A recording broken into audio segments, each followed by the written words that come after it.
안녕하세요. Hey it's Priya. ఈరోజు మన recipe రాగి సూజీ హల్వా. ఈ రెసిపీని ఇన్స్టెంట్గా ప్రిపేర్ చేసుకొని తినడానికి చాలా ఈజీగా ఉంటుంది. ఇప్పుడు ప్రిపరేషన్లోకి వెళ్ళిపోదాం. ఫస్ట్ స్టవ్ పైన కడాయి పెట్టుకొని అందులోకి కొద్దిగా నెయ్యిని యాడ్ చేసుకుందాం. నెయ్యి వేడెక్కిన తర్వాత కొన్ని డ్రై ఫ్రూట్స్ని ఇలా కట్ చేసుకొని కాసేపు ఫ్రై చేసుకోవాలి. డ్రై ఫ్రూట్స్ని గోల్డెన్ బ్రౌన్ కలర్ వచ్చేంత వరకు ఫ్రై చేసుకోవాలి. డ్రై ఫ్రూట్స్ అన్నీ ఫ్రై అయిన తర్వాత ఒక బౌల్లోకి తీసుకొని పక్కకి పెట్టుకోవాలి. ఇప్పుడు అదే కడాయిలోకి ఇంకా కొంచెం నెయ్యిని యాడ్ చేసుకొని 1 గ్లాసు సన్న రవ్వని తీసుకొని కాసేపు ఇలా ఫ్రై చేసుకోవాలి. రవ్వ కూడా కాస్త గోల్డెన్ బ్రౌన్ కలర్ వచ్చేంత వరకు స్లోగా ఫ్రై చేసుకుంటూ ఉండాలి. మంటని మాత్రం సిమ్లో పెట్టుకొని ఫ్రై చేసుకోండి.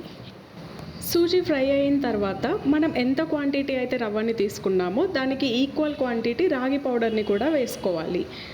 రవ్వతో పాటు కాసేపు ఇలా రాగి పౌడర్ని కూడా ఫ్రై చేసుకోవాలి. రాగి పౌడర్ని మాత్రం ఒక 2 to 3 minutes వరకు ఫ్రై చేసుకుంటే సరిపోతుంది. దాంట్లో నుంచి వచ్చే స్మెల్ అనేది మనకి అర్థమవుతుంది. ఇలా ఫ్రై చేసుకునేటప్పుడే ఉండలు లేకుండా చూసుకోండి. ఇప్పుడు రెండు ఈక్వల్గా ఆల్మోస్ట్ ఫ్రై అయిన తర్వాత ఇందులోకి మనం ఆల్రెడీ వేడి చేసి పెట్టుకున్న పాలని కొద్ది కొద్దిగా వేసుకుంటూ ఉండలు లేకుండా కలుపుకుంటూ ఉండాలి. పాలన్నీ ఒకేసారి వేయకూడదు, కొంచెం కొంచెంగా యాడ్ చేసుకుంటూ స్లోగా కలుపుకోండి.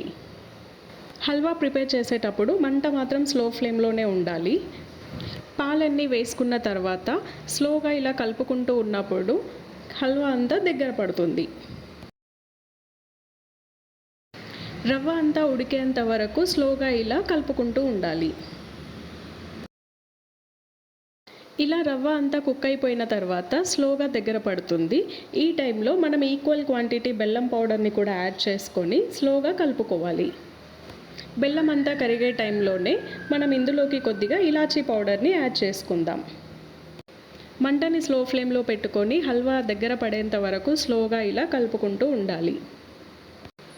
హల్వా ప్రిపేర్ అవ్వడానికి 2 to 3 minutes వరకు టైం పడుతుంది.